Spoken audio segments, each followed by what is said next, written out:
संधी संधीमध्ये आपण जरा रिव्ह्यू घेऊया. आपण जो काल बघितलं होतं, वर्णांच्या एकत्रीकरणाला आपण काय म्हणत असतो? संधी म्हणत असतो. त्याचे तीन प्रकार आपण बघितले होते: स्वर संधी, व्यंजन संधी आणि विसर्ग संधी. स्वर संधी म्हणजे काय? स्वरामध्ये ज्यावेळेस स्वर एकत्र येतो त्यावेळेस त्या प्रकारच्या होणाऱ्या संधीला आपण काय म्हणत असतो? स्वर संधी म्हणत असतो. जसं इथे सूर्य अधिक सूर्य आहे, याच्या सूर्य अधिक हा. इथं अस्त शब्द एकत्र केला, काय? अ, सूर्य अधिक अस्त. मस्त. तर या ठिकाणी सूर्य या शब्दाची फोड कशी होते? सु सूर्य. सु नाही. तर या ठिकाणी सूर्य हा जो शब्द आहे यामध्ये हा जो काही य आहे, या य मध्ये अ मिसळतोय. पण य शब्द कसा तयार झालेला आहे? य अधिक र अधिक अ, आणि त्याच्या पुढे परत अ येतोय हा. बरोबर आहे की नाही? म्हणजे या शब्दामध्ये बघा, हा अ, आणि हा जो अ आहे, अ मध्ये काय मिसळला? अच मिसळला. म्हणजे इथे काय झाला? अ चा अ अधिक अ मिसळल्यानंतर नियम सांगतो की आ त्याचा अ होतो. म्हणून हा जो आ शब्द आहे सूर्यास्त. सूर्यास्त असा तयार होतो. आलं लक्षात? हो. त्यानंतर स्वरसंधीचे प्रकार बघितले होते. सजातीय स्वरसंधी. सजातीय म्हणजे काय? एकाच जातीतला स्वर जर एका पुढे एक आला तर जी संधी होती तिला सजातीय स्वर म्हटलं, संधी म्हटलं. तर तसं सूर्यास्त हा शब्द तुम्हाला मी सांगितला आहे. त्यानंतर ई हो. पुढे ई आला तर इथे बघा, मुनी अधिक इच्छा यांच्यापासून बनला मुनिच्छा. उ पुढे उ आला, याच्यापासून दीर्घ उ तयार होतो. जसा गुरुच्या पुढे उपदेश हा शब्द आला तर गुरु उपदेश हा शब्द तयार होऊन जातो. ग्रुप त्यानंतर गुणादेश स्वरसंधी, याच्यामध्ये काय सांगितलं होतं? अ किंवा आ यांच्या पुढे ई किंवा ई आला त्याचा ए होतो. जसं ईश्वर अधिक इच्छा असा शब्द आहे, इथे अच्या पुढे ई आला त्याचा ए झाला, म्हणून हा शब्द झाला ईश्वर इच्छा. ठीक आहे. त्यानंतर बघा, तुम्हाला सांगितलं होतं की अ किंवा आ यांच्या पुढे उ किंवा ऊ स्वर आला त्याचा ओ होतो. जसं महा अधिक उत्सव, आच्या पुढे उ आला त्याचा ओ झाला, शब्द झाला महोत्सव. त्यानंतर पुढचा उत्सव. नियम सांगितलेला होता, अ किंवा आ यांच्या पुढे रू आला तर त्याच्या ऐवजी काय होतो? अर होतो. जसं महा अधिक ऋषी, या महा अधिक ऋषीचा काय झाला? अर झाला, महर्षी हा महर्षी. शब्द तयार झाला. ठीक महर्षी. आहे. त्यानंतर वृद्ध्यादेश स्वरसंधी. वृद्ध्यादेश स्वरसंधीमध्ये तुम्हाला काय सांगितलं होतं? अ किंवा आ यांच्या पुढे ए किंवा ऐ या दोघांबद्दल काय होतो? हे जर स्वर आले तर त्यांचा काय होतो? ऐ तयार होतो. हा, ऐ ऐ येतो. जसं बघा, एक अधिक एक यांच्यापासून बनतो एकैक. हा. त्यानंतर ओ किंवा औ हे स्वर जे आहे, अ किंवा अ किंवा आ या स्वरांपुढे ओ किंवा औ आला तर त्यांचा औ होतो. जसं वृक्ष अधिक औदार्य, यामध्ये अच्या पुढे औ आला त्याचा शब्द काय झाला? वृक्षोदर्य. त्यानंतर यनादेश स्वरसंधी. यनादेश याचा अर्थ काय सांगितलं होता? ई, उ आणि रू हे ऱ्हस्व किंवा दीर्घ हो. यांच्या पुढे विजातीय स्वर आल्या. विजातीय स्वर म्हणजे काय? ईच्या पुढे समजा उ आला किंवा ईच्या पुढे रू आला, असे जर शब्द आले किंवा कोणताही आला उ, हं? तर या सगळ्या शब्दांमध्ये काय होतो?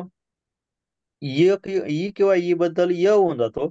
जसं बघा, प्रीती अधिक अर्थ, याच्यामध्ये प्रीती मधला ईच्या ऐवजी काय झाला? य झाला, आणि मग त्याचा शब्द काय झाला? य अ मध्ये मिसळला, त्याचा शब्द झाला प्रित्यर्थ. ठीक आहे. रित्यर. आणि उ बद्दल व होतो. जसं इथे शब्द बघा, मनु अधिक अंतरे, या मनु शब्दाचा काय झाला?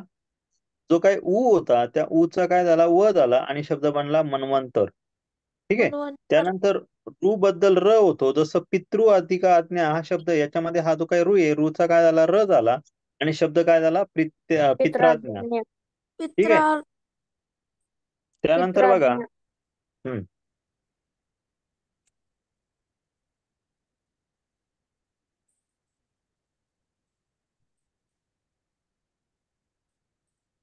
त्यानंतरचा पुढचा जो प्रकार आहे तो आपण नियम बघणार आहोत.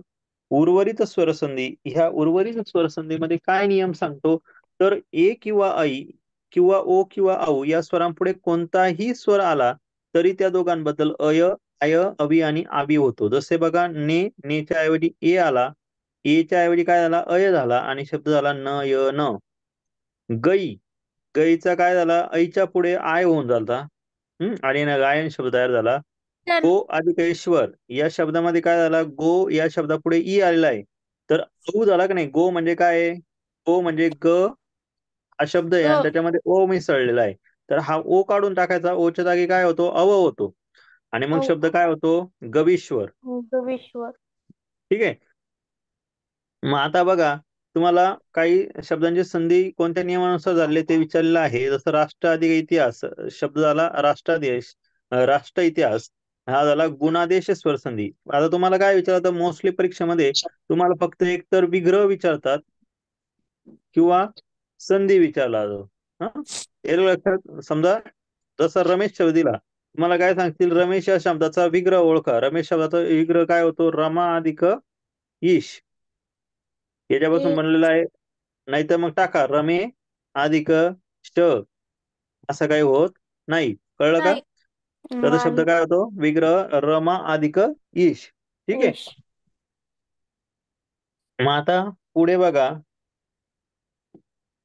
गुरुआज्ञा. गुरुआज्ञा म्हणजे काय, गुरु अधिक आज्ञा.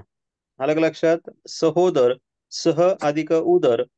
लंकेश्वर, लंका अधिक ईश्वर. या प्रकारची जी काही संधी होते, या संधीला म्हटलं तर स्वर संधी.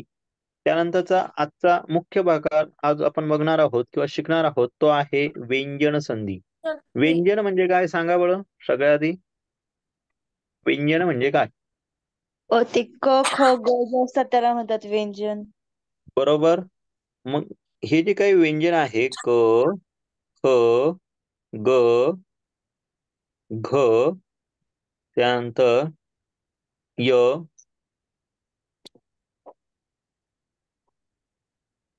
य, त्यानंतर काय येतो, क च नंतर च च, श, ज, झ, न, त, थ, द, ध, न. तर ट अजून कुठलं येत. राहिलंय? ट तर राहून गेला आपला खाली ट येत. इथे. ट, ट, क ड हा, क ठ ठ ख ट, ठ, ड, ढ, ढ न, ढ प, ढ फ, ब, ब भ, भ म. म बरोबर. या सगळ्या शब्दांखाली असं एक रेष ओढलेली तुम्हाला दिसत असेल. ही रेष म्हणजे काय, याच्यामध्ये कुठलाही स्वर मिसळलेला नाही, म्हणून त्याच्या खाली अशा पद्धतीची रेष ओढली जाते. लक्षात ठेवा, स्वरविरहित ज्यावेळेस वर्ण व्यंजन येतात, तेव्हा अशी रेष ओढली जाते. याच्याबरोबर आहे य, र, ल, व, त्यानंतर श, श, स, ह, आणि शेवटचं काय आहे, ळ. क असे तुमचे व्यंजन आहेत. एकूण व्यंजनांची संख्या किती आहे सांगाल का कोणी मला? एकूण व्यंजन किती? हे किती झाले? 25. हे 4, हे 3 आणि हे 2. किती झाले? चौतीस. चौतीस. सॉरी हा, चौतीस. एकूण व्यंजन किती आहेत? 30 चौतीस. व्यंजन आहेत. लक्षात ठेवा. राहतील का लक्षात व्यवस्थित? हो. हा, मग आता या व्यंजनांची होणारी संधी आपण बघणार आहोत. संधी म्हणजे काय, ज्यावेळेस व्यंजनात स्वर किंवा व्यंजन एकत्र येतात त्यावेळेस त्यांना म्हटलं जातं व्यंजन संधी. मग आता लक्षात ठेवा, जोडाक्षर होताना जवळ येणाऱ्या दोन वर्णांपैकी दोन्हीही व्यंजन असतील किंवा पहिला वर्ण व्यंजन व दुसरा वर्ण स्वर असेल तर त्याला व्यंजन संधी असे म्हणतात. मग लक्षात ठेवा, याच्यामध्ये व्यंजनात व्यंजन मिसळतो किंवा व्यंजनात स्वर विसरतो. ठीक आहे. मग आता आपण बघणार आहोत प्रथम व्यंजन संधी. याच्यासाठी सगळ्यात महत्वाचा आहे, तुम्हाला हा स्पर्श व्यंजनांचा जो काही चार्ट आहे हा व्यवस्थित पाठ असला पाहिजे. हा जर पाठ असेल तर ही संधी कळेल, नाहीतर ही संधी कळणार नाही. बघा काय सांगितलं या संधीमध्ये, पहिल्या 5 वर्गांपैकी अनुनासिकाशिवाय कोणत्याही व्यंजनापुढे कठोर व्यंजन आले असता त्याच पहिल्या व्यंजनाच्या जागी त्याच वर्गातील पहिले कठोर व्यंजन येऊन संधी होते, याला प्रथम व्यंजन संधी म्हटलं जातं. मग आता बघा, आपण कठोर आणि मृदू व्यंजन शिकलो होतो, बरोबर. आता सपोज इथे शब्द आहे, उदाहरण घ्यायचं झालं तर विपद काल. या शब्दामध्ये हा शब्द आहे विपद. द हा कोणत्या वर्गामध्ये येतो, तर त वर्गामध्ये येतो, बरोबर आहे का नाही? येतो ना? हो. हा, मग आता हा जो काही द आहे, हा जो आहे, या शब्दाच्या ऐवजी प्रथम व्यंजन संधीमध्ये काय होतो, त्या द चा होतो त, आणि मग शब्द तयार होतो विपत काल. काय झाला शब्द, विपत काल. आलं लक्षात? सर त्यानंतर बघा, सर हा बोला बोला बोला. ग प्लस क इज इक्वल टू त कसं काय होईल? हा तोच तर नियम आहे प्रथम व्यंजन संधीचा. प्रथम व्यंजन संधी काय सांगते, पहिल्या 5 वर्गापैकी अनुनासिकाशिवाय, अनुनासिक म्हणजे कोणते, हे जे आहे ना ज्यांचा उच्चार नाकातून होतो असे वर्ण सोडून द्यायचे. यांच्याशिवाय कोणत्याही व्यंजनापुढे कठोर व्यंजन आले. कठोर व्यंजन माहितीये, मृदू आणि कठोर व्यंजन शिकलो होतो आपण, माहिती का? हो. कोणते आहेत कठोर व्यंजन आणि कोणते आहेत मृदू व्यंजन, सांगा बरं मला, सांगा.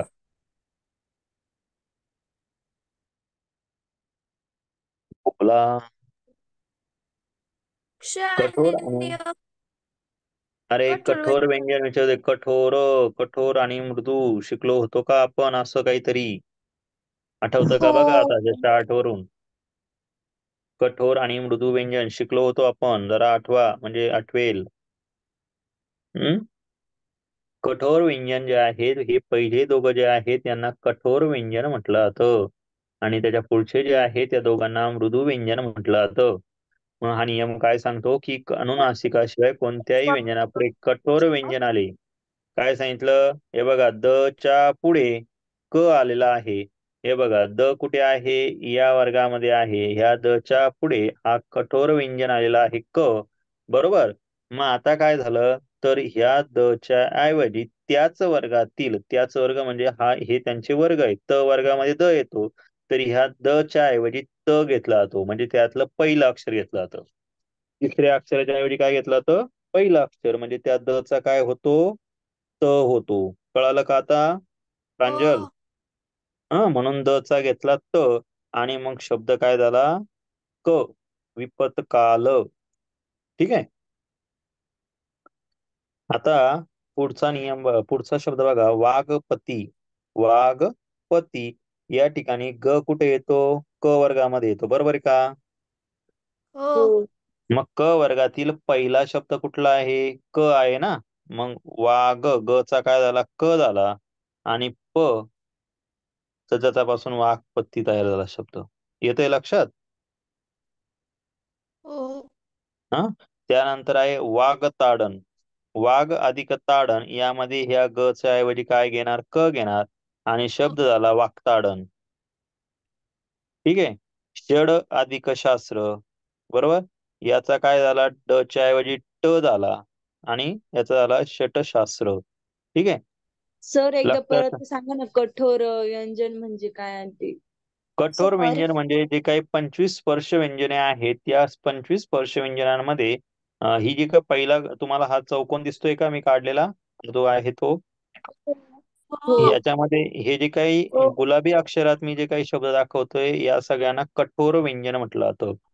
आणि त्याच्या पुढे जे आलेले आहेत काळ्या अक्षरामध्ये त्यांना म्हटलं जातं मृदू व्यंजन. आणि हे जे काही निळ्या अक्षरामध्ये तुम्हाला दिसत आहेत यांना म्हटलं जातं अनुनासिक. कळलं? नाशिक आहे. हो. मग आता बघा, तुमचे जे काय आहे कठोर व्यंजन कुठले आहेत, तर क, ख, च, छ, ड, ढ, ट, ठ, त, थ, प, फ यांना म्हटलं आता कठोर व्यंजन. आणि याच्या पुढे जे आले ते आहे ग, घ, ज, झ, ड, ढ, द, ध आणि ब, भ, ही जी आहेत यांना म्हटलं तर मृदू व्यंजन. यांना मृदू व्यंजन म्हटलं जातं. आणि त्याच्या पुढे जे दिसत आहे तुम्हाला ग, थ, न, न आणि म यांना अनुनासिक म्हटलं जातं. काय म्हटलं जातं, अनुनासिक. अनुनासिक. नाशिक आहे. हा, नसेल तर नोटबुक मध्ये लिहून घ्या हे काय कठोर व्यंजन कुठले, मृदू कुठले, म्हणजे तुम्हाला लवकर लक्षात येईल. ठीक आहे. मग आता हे जर लक्षात आलं असेल तर बघा यामध्ये आहे शुद्ध पिपासा. आता ध कुठे येतो, ते बघा इथे ध आलेला आहे. मग ह्या ध च्या ऐवजी काय होणार, पुन्हा तुमचा कठोर व्यंजनातला त होऊन जाणार. आणि ध चा त झाल्यानंतर काय शब्द तयार होतो, शुद्ध पिपासा. कळलं का?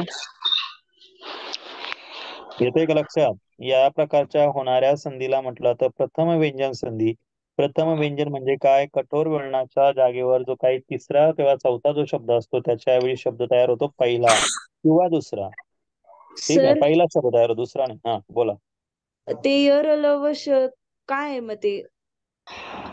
ते जे आहेत हे जे आहेत यांना उष्मे म्हणतात, यांना अर्धस्वर म्हणतात.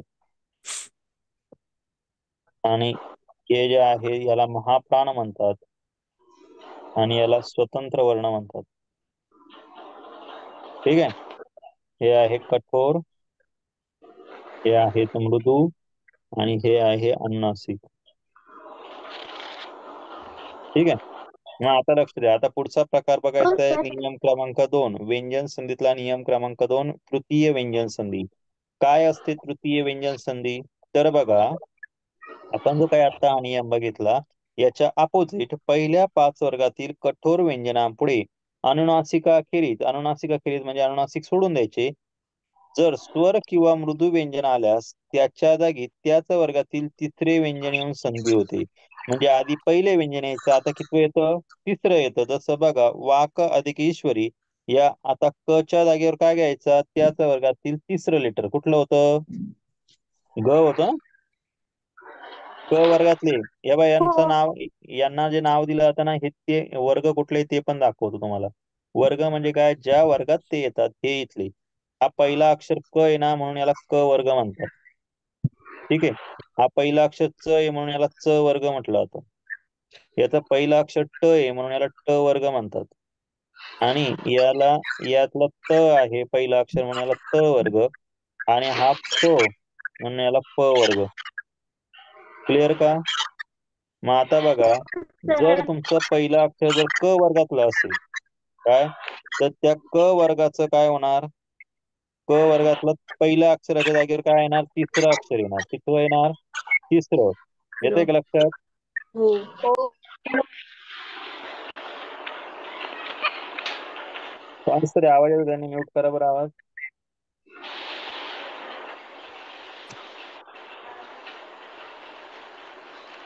हर्षदा, हा. येथे कर, तुझा आवाज म्यूट कर. कर म्यूट, तुझ्या घरातला बराच आवाज येतोय. तुला जेव्हा बोलायचं असेल त्यावेळेस अनम्यूट करायचं. बर, तुम्हाला हे कळालं का बाकीचं? हो. काही अडचण कोणाला? नाही. नाही. बर, आता बघा, आपण हे जे काही शिकत आहोत यामध्ये तुम्हाला हे व्यंजन आणि कठोर आणि मृदू कळाले का? हो. हो आता बघा, इथे शब्द होता वाघ ईश्वरी. वाघ ईश्वरीचा काय होणार? क या शब्दाचा काय होणार? ग होऊन जाणार. का क होणार? कारण हा प्रथम कठोर वर्ण होता, याचा मृदू होऊन जाणार. कळलं का? क च्या ऐवजी त्याच वर्गातील सर. तिसरे अक्षर येते, मग हा शब्द आपला होईल वागेश्वरी. कळालं? हो. त्यानंतर बघा, हो वाक सर. विहार. वाक विहार हा शब्द आहे, या ठिकाणी क चा होणार ग आणि शब्द होईल वाघ विहार. ठीक आहे. त्यानंतर बघा, षट अधिक रिपू या शब्दाचा ट च्या ऐवजी काय होणार? ड होईल आणि षड्रिपू शब्द तयार होईल. ठीक आहे. सत अधिक आचार या त चा होणार द सदाचार. आणि शब्द सदाचार. होणार सदाचार. कळलं? त्यानंतर अच अधिक आदी याचा होतो आजादी. हं? आजादी. आजादी. च चा काय होतो? ज होऊन जातो आणि शब्द लिहितो आजादी. आणि जर मला फोड विचारली तर लक्षात ठेवा, त्याच्यासाठी हे नियम पाठ पाहिजे, मग तेव्हा लक्षात येणार. याची फोड काय होणार? अच अधिक आदी. कळालं? नाही तर लिहा आज. कळलं का? त्यानंतर बघा, हो सर. अप अधिक ज या प चा काय होणार? ब होणार आणि मग शब्द बनतो अब्ज. ठीक आहे. सर. मग या ठिकाणी काय होतं? प्रथम वर्णाच्या ऐवजी काय होतो? तृतीय वर्ण येतो, म्हणून याला म्हटलं जातं तृतीय व्यंजन संधी. ठीक आहे. हो. हा, बोला, काय अडचण? हे फॉर्म्युले आहेत का म्हणजे? हा, नियम आहे, रूल्स आहे. जसं तुमचं गणितामध्ये रूल असतात, तसं इथे मराठीमध्ये सुद्धा रूल आहेत. या रूल शिवाय काहीच लक्षात येत नाही. याच्यासाठी हे वर्णमाला ज्याची व्यवस्थित पाठ असेल त्याला हे लवकर डोक्यात घुसेल. नाही सर मग काय, सर तुम्ही कितीही काही करा, आमचं काय डोक्यात घुसणार नाही. सर्व जो रूल अभ्यास, पाठ करायचे आता. हा, मग पाठ केल्याशिवाय कळणार कसं? एक तर रूल पाठ करावं लागेल, नाही तर मग काय, हे जे काही स्वर आहे, हे जे शब्द आहेत हे पाठ करावं लागतील. कळलं का? मराठी व्याकरण एक वेळ इंग्लिश व्याकरण सोपं आहे, मराठी व्याकरण तेवढं सोपं नाही जेवढं तुम्हाला वाटतं असेल. लक्षात ठेवा, मराठी व्याकरण खूप डिफिकल्ट आहे. मराठी व्याकरण इंग्रजी सारखं किंवा इतर व्याकरणासारखं, इंग्रजीत तरी शब्द असतात, इथे शब्द नसतात.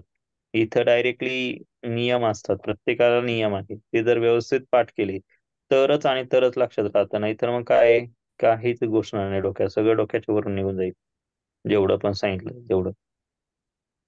ठीक आहे. तर त्याच्यामुळे हे परफेक्ट एकदम लक्षात ठेवायचं, परफेक्ट म्हणजे परफेक्ट. इथे त्याला एक्सक्यूज मी नाही, चॅलेंज पण नाही, काहीच नाही. कळलं का? सर हा बोला. ते पुस्तकात खूपच अवघड दिलेले काहीच कळत नाहीये. मग त्यासाठी मी सांगतोय त्याच्यावर लक्ष ठेवा ना. तुम्हाला पुस्तकात कळालं असतं तुम्ही माझ्याकडे क्लास कशाला लावला असता. बरोबर आहे की नाही? सर हे ते सोपं आहे तुम्ही ना. अनुनासिक समजून सांगणार होते ना एक दिवस. अनुनासिक हे समजून नाही सांगितले का मी? तो एक प्रश्न होता गाईड मध्ये, तो नाही समजलेला सर. अरे हा, तो मी सांगितलंच नाही ना तुला. हं.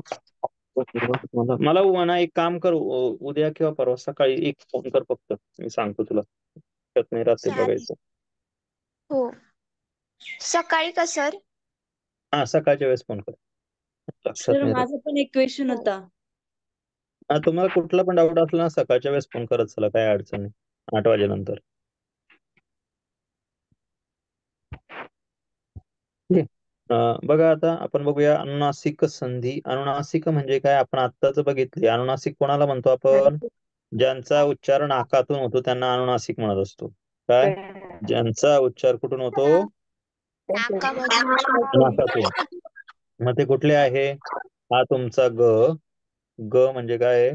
की हा जो काही वर्ण आहे, या वर्णाचा उच्चार करताना आपला उच्चार नाकातून होतो, म्हणून याला म्हटलं तर अनुनासिक. ग हा तुमचा त, त्यानंतर हा तुमचा न बाणाचा न, त्यानंतर न नळाचा आणि म, हे जे काय आहेत यांना म्हटलं आता अनुनासिक. आता बघा या अनुनासिकांमध्ये काय सांगितलंय बघा, पहिल्या 5 वर्गातील कोणत्याही व्यंजनापुढे अनुनासिक आल्यास पहिल्या व्यंजनाबद्दल त्याच वर्गातील अनुनासिक व्यंजन येऊन संधी होते. म्हणजे बघा हे 4 पैकी कुठलाही शब्द आले तर त्याचा अनुनासिकच होणार. जसं बघा हा क आलेला आहे, क चा काय होणार? ग होणार. जसं वाक अधिक अनिच्छय त्याचा झाला वागमिच्छय. ठीक आहे. शट अधिक मास या ट चा काय होणार? न होणार आणि शब्द होणार षण्मास. जगत अधिक नाथ याचा त चा होणार न आणि शब्द होणार जगन्नाथ. सत जगन्नाथ. अधिक मती त चा होणार न आणि शब्द झाला सन्मती. ठीक आहे. संमती. त्यानंतर आहे त व्यंजन संधी. त व्यंजन संधी म्हणजे काय बघा, त या व्यंजनापुढे च छ आला तर त्याचा च होतो. म्हणजेच काय बघा, सतचरित्र या शब्दामध्ये त या वर्णाचा होणार च आणि शब्द होणार सच्चरित्र. ठीक आहे. दुसरा ज किंवा ज आला त च्या पुढे तर त्याचा काय होतो? ज होतो. जसं जो उदाहरण होतो. बघा, इथे उदाहरण आहे सत अधिक जन, याचा काय होणार? सज्जन. ठीक आहे. तचा काय होणार? ज होणार. त्यानंतर बघा ट ठ आला तर त्याचा पण टच होतो. जसं बघा तत अधिक टीका आहे, याचा आला तट्टिका. त्यानंतर ल आला तर त बद्दल लच होतो. जसं उत अधिक लंघन याचा काय झाला? त चा ल झाला, शब्द झाला उल्लंघन. ठीक आहे. उल्लंघन. आणि जर समजा श आला तर त बद्दल पहिले च होतो आणि श बद्दल च होतो. जसं बघा सत अधिक शिष्य त्याचा होतो सच्चिच्छ असा शब्द. लक्ष आला? हो. हो. हा. पुढे हो. बघा, म पुढे स्वर आल्यास तो स्वर मागील म मध्ये मिसळून जातो. व्यंजन आल्यास म बद्दल मागील अक्षरावर अनुस्वार किंवा बिंदू येतो. म्हणजे कसं बघा, सम अधिक आचार या शब्दाचा होणार समाचार. सम अधिक गती याचा होणार संगती. मचा संगती. काय झाला? अनुस्वार झाला. ठीक आहे. त्यानंतर बघा छ पूर्वी ह्रस्व स्वर आल्यास त्या दोहांच्या बद्दल च हा वर्ण येतो आणि मग त्याचा होतो रत्न अधिक छाया, शब्द झाला रत्नछाया. शब्द अधिक छल याचा होईल शब्दच्छल. ठीक आहे. त्यानंतर बघा द्विक अधिक विजय या शब्दामध्ये क चा काय झालाय? दिग्विजय. क चा काय झाला? दिक्क. ग झाला ग. आणि मग शब्द काय आला? दिग्विजय. दिग्विजय. इथे बघा पृथक्करण, पृथक, बरोबर, पृथक्करण. लक्षात, पृथक मध्ये या कचा कच राहिला, प्रथम व्यंजन संधी झालं. ठीक आहे. असे काही उदाहरणं आहे जी की तुम्हाला लक्षात ठेवायची आहे. यासाठी ही शब्द तुम्हाला व्यवस्थित पाठ करून ठेवा, जेणेकरून तुम्हाला लक्षात राहील. आज आपल्याला पुढचा संधीतला प्रकार बघायचा आहे. तिसरा प्रकार म्हणजे विसर्ग संधी. सगळ्यांना विसर्ग माहिती आहे का? विसर्ग कशाला म्हटलं जातं? नाही. विसर्ग. विसर्ग म्हणजे हे जे काही दोन डॉट असतात यांना विसर्ग म्हटलं जातं कुठल्याही शब्दाच्या पुढे. जसं शब्द आहे मन, हे दोन डॉट वापरले का नाही, आणि मग त्यात वापरलंय रंजन, बरोबर. या शब्दामध्ये हे जे काही आलं आहे हा आहे तुमचा विसर्ग. ठीक आहे.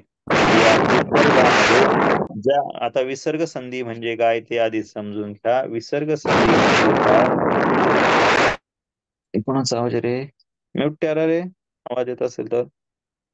हा, ही विसर्ग संधी काय आहे ते नीट समजून घ्या. विसर्ग संधी म्हणजे काय तर, ज्या वेळेस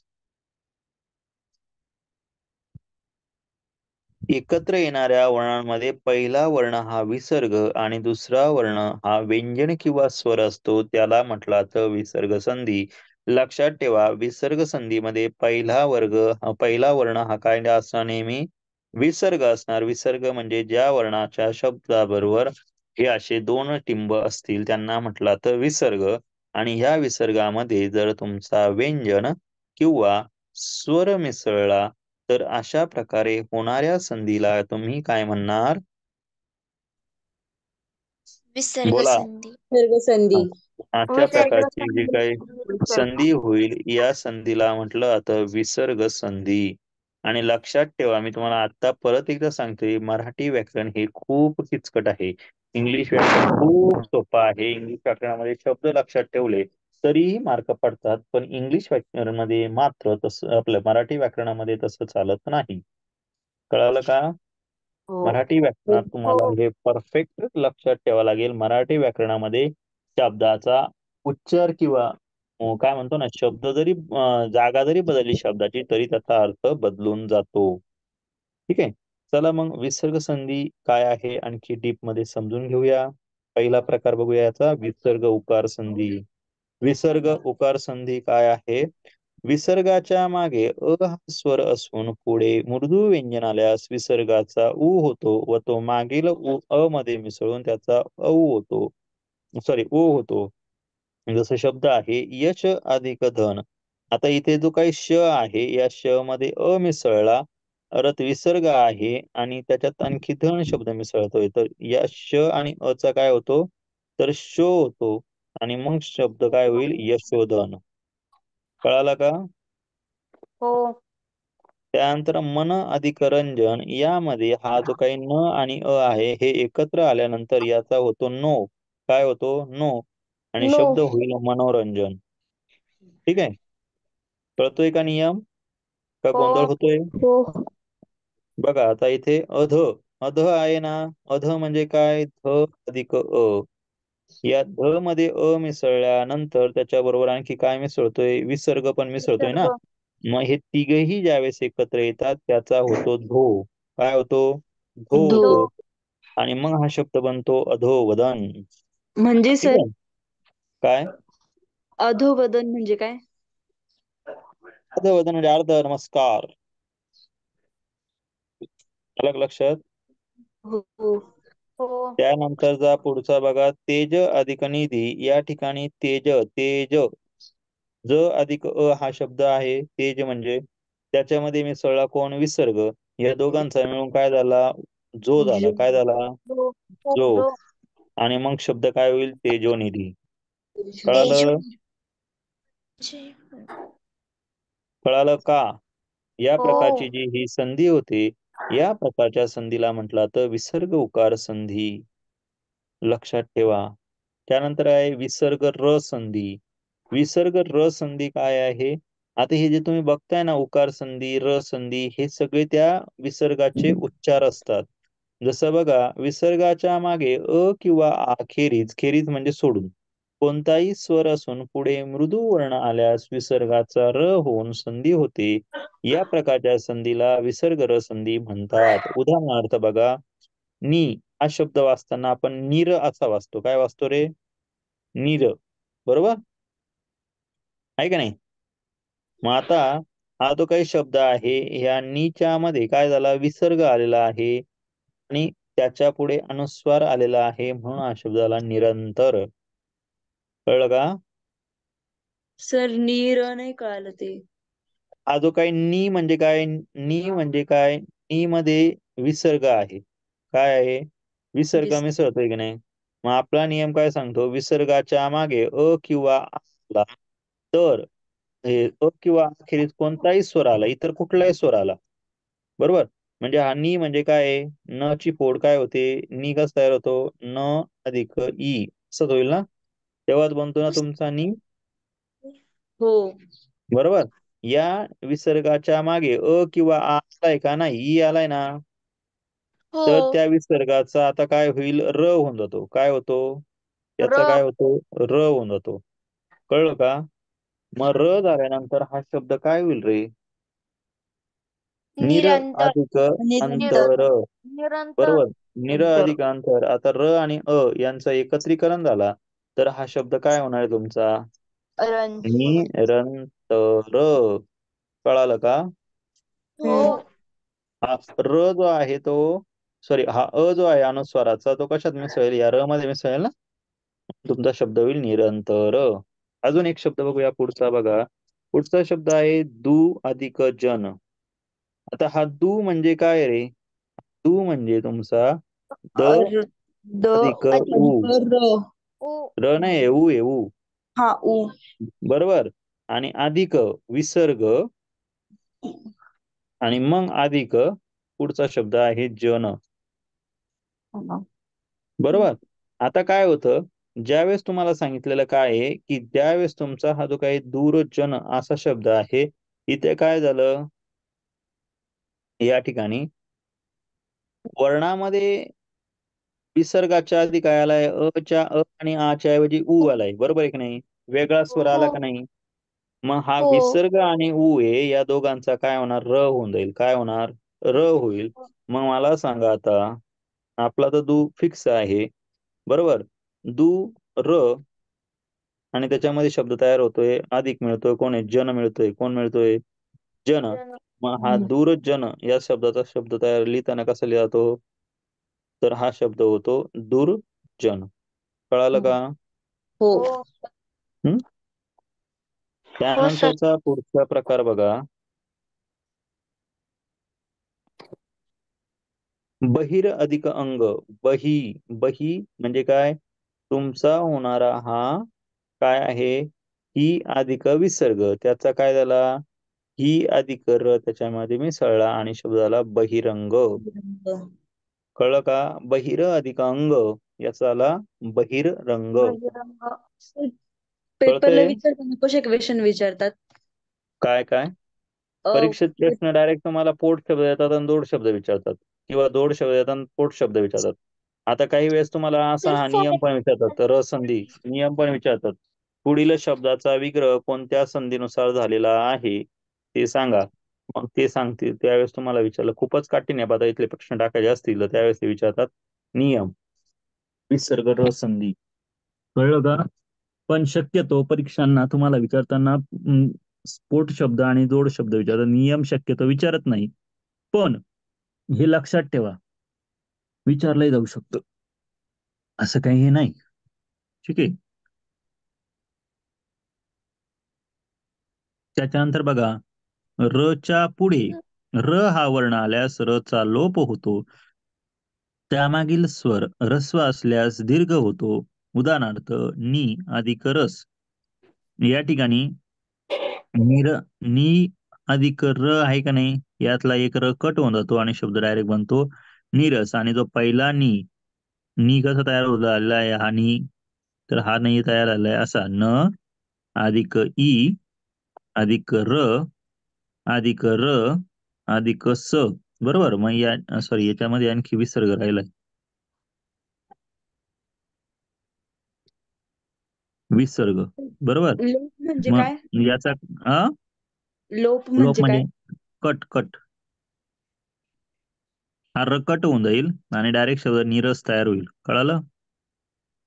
इथे बघा नीरव, इथलं काय झालं, नीच्या ऐवजी हा एक र कट होऊन जातो आणि शब्द डायरेक्ट तयार होतो नीरव. निरव. ठीक आहे. येथे मागील नियमाप्रमाणे विसर्गाचा र झाला, पण अशा प्रकारे र च्या पुढे र हा वर्ण आल्यामुळे र ला र जोडला जातो का? नाही जोडला जात. नाही. मग त्याच्या ऐवजी डबलच्या ऐवजी एकदाच र लिहिला जातो आणि मग शब्द काय होतो? नीरव हा नीरव. हा जो दीर्घ शब्द आहे ना, आपलं काय म्हणतात, पहिली वेलांटी असेल त्याची दुसरी वेलांटी होती. कळलं का? दीर्घ म्हणजे काय, रस्वन दीर्घ शिकलो ना आपण. हो हो. हो. हे बघा, याला काय म्हणतो? रस्व. आणि याला म्हणतो दीर्घ. दीर्घ म्हणजे काय, याचा उच्चार जास्त लांबतो. तसं बघा, इमारत, बरोबर, हा शब्द वाचायला वेळ कमी लागतो. आणि तुम्हाला जर सांगितलं आई उच्चारा आई, तर हा ई लांबतो का नाही? मग पहिला ई उच्चारायला वेळ कमी लागतो, दुसरा ई उच्चारायला वेळ जास्त लागतो. याला म्हणून म्हटलं तर रस्व आणि याला म्हटलं तर दीर्घ. कळालं का? हो. हो. त्याचा उच्चार करायला कालावधी जास्त, तो आहे दीर्घ. हं? हा झाला ई. त्यानंतर हा उ आणि हा उ. याच्यामध्ये उखळ आणि हा ऊस. हा उ उच्चारायला आणि हा उच्चारायला किती फरक पडतो बघा. कळलं का? म्हणून हा झाला हो. तुमचा ह्रस्व आणि हा झाला दीर्घ. ठीक आहे. कळतंय का? हो. हो.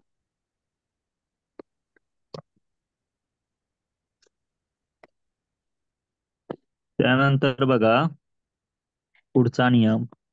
पदाच्या शेवटी स येऊन त्यांच्या पुढे कोणतीही व्यंजन आल्यास स चा विसर्ग होतो. जसं मनस अधिक पटल, याचा काय होतो, स च्या ऐवजी विसर्ग होऊन जातो आणि मग शब्द बनतो मनपटल. तेजस, स च्या ऐवजी काय होतो, कोणतेही व्यंजन आले, स च्या पुढे क आला, मग त्याचा शब्द झाला तेजकन. कळलं का? पदाच्या शेवटी र येऊन त्यांच्या पुढे कठोर व्यंजन आल्यास तर त्या र चा काय होतो, विसर्ग होतो. आणि र चा विसर्ग आल्यामुळे बघा, अंतर हा शब्द आहे, त्याच्यात अंतःकरण हा शब्द तयार होईल. चतुर शब्दाचा चतुसूत्री. कळलं का? विसर्गाच्या ऐवजी येणाऱ्या र च्या जागी मागे अ व पुढे मृदू व्यंजन आल्यास तो र तसाच राहून संधी होते. जसं बघा, पुनर अधिक जन्म, यामध्ये पुनर्जन्म. अंतर अधिक आत्मा, अंतरात्मा. र तसाच शिल्लक राहतो, वर्षाच्यात विसर्ग होऊन जातो. ठीक आहे. हो. कळतंय का? हो. हो हो. सर. त्यानंतर बघा, विसर्गाच्या मागे अ हा स्वर असून क ख प फ यांच्यापैकी एखादे व्यंजन आले तर विसर्ग कायम राहतो, मात्र पुढे अन्य स्वर आला तर विसर्ग लोप पावतो. म्हणजे कसं बघा, प्रातः अधिक काल, याचा काय होईल, प्रातःकाल. तेज अधिक पुंज, तेजपुंज. इतः अधिक उत्तर, इतरोत्तर. आता बघा, अतय अधिक येव, याचा अतयव होईल किंवा अतैव होऊन जाईल. ठीक आहे.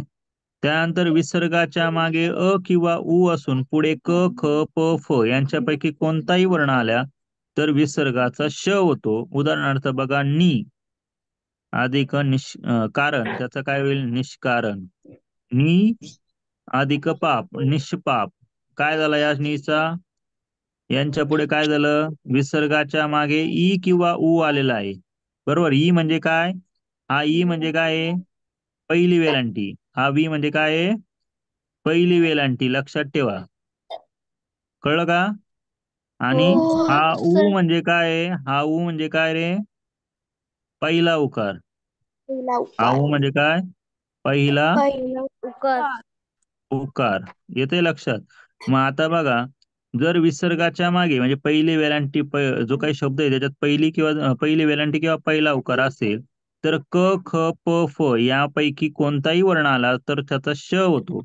म्हणजे काय बघा, नी ऐक नाही पहिला उकार, तर ह्या विसर्गाचा काय झाला, श होईल आणि शब्द होईल निष्कारण. नि अधिक पाप निष्पाप, दु अधिक परिणाम दुष्परिणाम, दु अधिक कृत्य दुष्कृत्य. त्याच्यामध्ये फक्त दुःख आणि निष्पक्ष हे शब्द अपवाद आहे. आलं लक्षात? हो सर. हा. त्यानंतर बघा, विसर्गाच्या पुढे च छ आल्यास विसर्गाचा श होतो आणि त थ आल्यास विसर्गाचा स होतो. जसं अधिक चल याचा होतो निश्चित. दु अधिक चिन्ह दुश्चिन्ह, मन अधिक ताप मनस्ताप, नि अधिक तेज निस्तेज. कळलं का? म्हणजे या श चा काय होतो, स होऊन जातो. हा सॉरी, श चा नाही, त थ चा स थचा होतो. आणि च आणि श चा श होतो. ठीक आहे. होतो. हो. त्यानंतर पुढचा नियम बघा, विसर्गाच्या पुढे श श आल्यास विसर्गाच्या विकल्पाने कायम राहतो किंवा लोप पावतो. जसं बघा, दु अधिक शासन दुःशासन किंवा हा शब्द दुःशासन, श ला श लिहून जातो पहिलं. हे दोन्हीही बरोबर आहे. नि अधिक संदेह निस्संदेह होतो. चतुशृंगीचा चतुर्शृंगी होतो. पुरस्सरचा पुरस्सर होऊन जातो. ठीक आहे. म्हणजे काय होतो, शब्दाच्या पुढे शब्द एक तर तसाच राहतो किंवा त्याच्यात लोप पावत असतो. आलं लक्षात? हो सर. हम्म. मराठीचे काही विशेष संधी आहे ज्यांना पूर्वरूप संधी म्हटलं जातं. म्हणजे पहिलं रूप किंवा एक पहिला जो शब्द तो कायम राहतो आणि दुसरा लोप पावतो. जसं बघा, काही अधिक असा, यात नाहीसा झाला आणि काहीसा शब्द झाला. खिडकी, खिडकीमध्ये आ शब्द कॅन्सल झाला आणि खिडकीत शब्द होऊन गेला. केले असे, यात कॅन्सल झाला केलेसे झाला. किती एक मध्ये ए कॅन्सल झाला, कित्येक शब्द तयार झाला. ठीक आहे. पररूप संधी, पररूप म्हणजे काय, जेव्हा शब्दांची संधी होताना पहिल्या बाजू शेवटचा स्वर लोप पावतो व दुसऱ्या परस्वर कायम राहून संधी होते. याच्यामध्ये बघा, घर अधिक ई. आता घर शब्दामध्ये घर शब्दाची फोड कशी होते, र अधिक अधिक ई होतो ना, बरोबर. मग हा ई लोप पावतो आणि ह्या र मध्ये ई मिसळला तर काय होतो, री होतो ना. मग हा शब्द काय होईल, घरी होतो. काय होतो, घरी. हा, येते का लक्षात? एक अधिक एक एक एक, कर अधिक ऊन करून. ठीक आहे. या प्रकारच्या संधीला म्हटलं तर पररूप संधी. त्यानंतर बघा, दीर्घ स्वरापुढे येणाऱ्या स्वराच्या मागील स्वराशी सामान्यतः संधी होत नाही. जसं जा अधिक ऊन जाऊन, हो अधिक ऊन जाऊन, आपलं होऊन, घे अधिक येईल घेईल. या शब्दामध्ये काय होतं, तर या शब्दांमध्ये सगळ्यात महत्वाचा आहे हा जो काही शब्द आहे, ह्या शब्दामध्ये जो काही शब्द आहे दीर्घ स्वरांपुढे काय झालं, मागील स्वराशी सामान्यतः याची संधी होत नाही. आलं लक्षात? ते तसेच राहतात.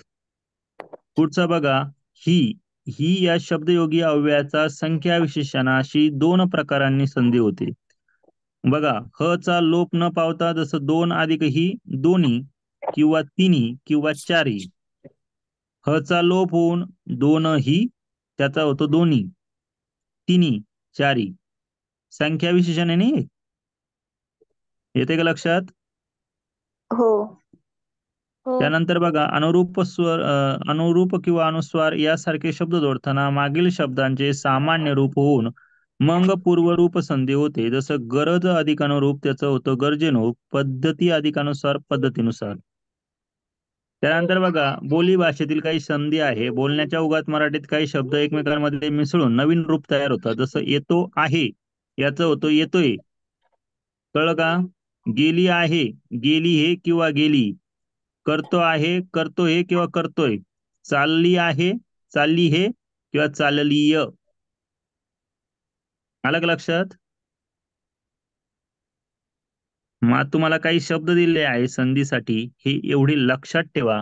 आणि जे काही नियम तुम्हाला मी आतापर्यंत सांगितले, हे सगळे नियम व्यवस्थित पाठ करून हे शब्द जशाचे तसे एकदम काय करायचे, ठेवायचे.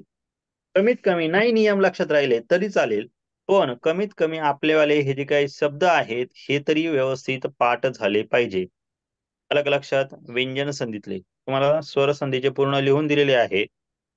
व्यंजन संधीमध्ये मात्र एवढं लक्षात ठेवा, कळलं का? हो मी तुम्हाला हे उदाहरण तुमच्या ग्रुपवर तुम्हाला पाठवतो. फक्त सगळ्यात महत्वाचं आहे, याच्यामध्ये सगळ्यात जास्त तुम्हाला काय पाठ करायचंय, की तुम्हाला जे काही शब्द दिलेले आहे या शब्दांमध्ये तुमचं उत्तर व्यवस्थित पाठ असलं पाहिजे. सर हे शब्द लिहायचे ना? हा, हे लिहून ठेवायचे आणि पाठ पण करायचे. कारण तुम्हाला बऱ्याच वेळेस विचारताना आहे ना, ते काय करतात, एक तर विग्रह देतात आणि शब्द विचारतात, किंवा शब्द देतात आणि विग्रह देतात, विग्रह विचारतात. सो तुम्हाला मी ग्रुपवर पाठवतो तुमच्या. ठीक आहे, अलग लक्षात. हो हो हो हो हो. ठीक आहे, आपण इथे थांबणार आहोत. Bye sir. सर